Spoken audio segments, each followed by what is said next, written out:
ही reaction कसली प्रश्न पडला असेल ना? पूर्ण व्हिडिओ बघा समजेलच. सकाळी उठून बबड्याने केलेला पप्पांवर एक प्रांक. माझ्याच्या बॉटलमध्ये हळदीचं पाणी मिक्स करून पप्पांकडे नेलं आणि त्यांनी सांगितलं हे तुमच्यासाठी आणले आणि आमचे पप्पा साधे भोळे नातवानी काहीतरी त्यांच्यासाठी ड्रिंक आणले म्हणून आवडीने पियाले. आणि नंतर मग काय, पुढच्या सेकंदाला झाला पप्पांचा मोठावाला पचका.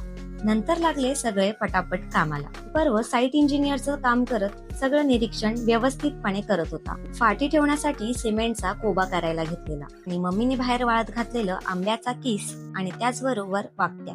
बोलता बोलता बाहेरचा फाटी ठेवायचा कोबा सुद्धा झाला आणि दुसरीकडे काम चालू झालं चुलीसाठी कोबा करायचा आणि मम्मी देखील मदतीला होते. नवल करणारी गोष्ट घडली ती म्हणजे बबड्याने पहिल्यांदा आंबा खाल्ला आणि संध्याकाळी असा वारा सुटला पण पाऊस फक्त रिमझिमच आला. दिवस संपता संपता बबड्याने केली फ्रेंच फ्राईजची फरमाईश. मग काय साहेबांना फ्रेंच फ्राईज देऊन दिवसाचा शेवट केला.